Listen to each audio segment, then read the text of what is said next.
تو توشہ اور میٹھا تیرے لیے ملتا رہے تاکہ، اور جب تک یہ کنڈیشن، یہ صورتحال تمہارے ساتھ پیدا نہ ہو تب تک تم کو محنت کرنا ہی کرنا ہے۔ ایک اور نسخے میں یہ جو لفظ ہے، جیسے میں برسرت دائم بریزت نخلودات، اس میں دوسرے نسخے میں لکھا ہے برسر خفتہ بریزت نخلودات، یہاں پر وہ ہے، اس کا مطلب تھوڑا سا معنوی اعتبار سے فرق ہے، تاکہ تو سوتا رہے اور جھاڑ تجھے میٹھا اور توشہ دیتا رہے۔ جبر خفتن درمیانے رہزنا، مرغ بے ہنگام کے یابد اما، خود کو مجبور سمجھنا، اپنے آپ کو مجبور سمجھنا اور یہ سمجھنا کہ کیا کرنا ہے محنت کر کے، جو قسمت میں ہے وہ ہوگا۔ محنت کو ترک کر کے توکل کرنا یا بھروسہ کرنا اور اس کو اچھی علامت سمجھنا بالکل ایسا ہی ہے جیسے ڈاکوؤں کے مجمع میں جا کے سو جانا۔ کرو نا توکل۔ جبر خفتن درمیانے رہزنا، رہزنوں کے درمیان جا کے سو جانا، وہ ہے جبر۔ مرغ بے ہنگام کے یابد اما، جو بے وقت پکارنے والا پرندہ ہوتا ہے وہ بچتا کب ہے؟ ہر پرندے کا ایک وقت ہوتا ہے پکارنے کا، اور وہ وقت وہ پکارے تو ہی اچھا لگتا ہے، لوگ اس کو لا کے گھر میں پالتے ہیں تاکہ وہ وقت وہ پکارے۔ لیکن اگر وہ بے وقت پکارنے لگے، untimely bird, how should the untimely bird receive quarter؟ نہیں ہو سکتا۔ تو بے وقت پکارنے والا، یا یوں سمجھو کہ بے وقت بانگ دینے والا مرغ کب بچتا ہے؟ ور اشارت ہا شرا بینی زنی، مرد پنداری وہ چوں بینی زنی۔ اب دیکھیے بینی زنی دو الگ الگ الفاظ یہاں پر بہت ہی خوبصورت انداز میں مولانا روم نے استعمال کیے ہیں۔ میں وہ شاعرانہ خوبصورتی کو بھی یہاں پر بیان کروں گا، پہلے اس کا مطلب سمجھا دیتا ہوں۔ اگر قدرت کے اشاروں پر تو ناک چڑھائے گا، بینی کہتے ہیں ناک کو، بینی زنی مطلب ناک چڑھانا، اگر تو اس کے اشاروں پر، ور اشارت ہاشرا بینی زنی، تو ناک چڑھائے گا اشاروں پر، کہ یہ سارے اشارے ہیں نا یہ جو بتائے جا رہے ہیں۔ مرد پنداری وہ چوں بینی زنی، تو اپنے آپ کو مرد سمجھتا ہے، مرد پنداری تو اپنے آپ کو مرد سمجھتا ہے، وہ چوں بینی زنی، اور تو دیکھے گا کہ تو عورت ہے۔ بینی کا مطلب ہے تو دیکھتا ہے، زنی عورت، تو اپنے آپ کو مرد کہتا ہے، مرد سمجھتا ہے، اور حقیقت یہ ہے کہ تو غور کرے گا تو تجھے پتا چلے گا کہ تو مرد نہیں ہے، عورت ہے۔ مطلب یہ مردان کی نہیں ہے، اشاروں کو سمجھنا چاہیے۔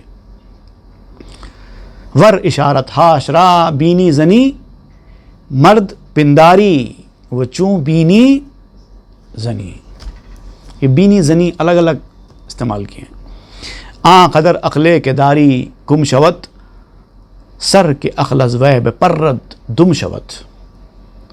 اگر تیرے پاس جو عقل ہے، اگر وہی عقل گم ہو جائے گی، ختم ہو جائے گی، تیری عقل کام نہیں کرے گی، تو جو پرندے کے اندر سے عقل چلی جاتی ہے، یعنی گویا کہ اس کا سر چلا جاتا ہے، تو وہ کیا بچتا ہے؟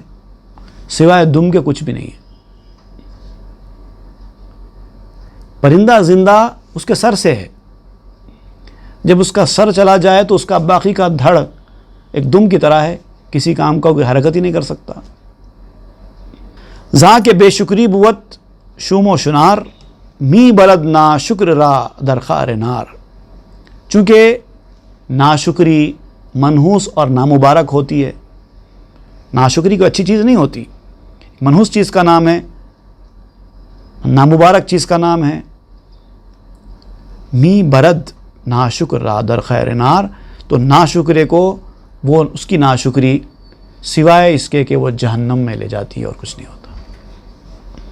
تو گویا کہ اللہ کے دیے ہوئے اسباب کو ترک کر دینا بھی اسباب کی ناشکری ہے۔ گر توکل می کنی در کار کن، کذب کن پس تکیہ بھر جبار کن۔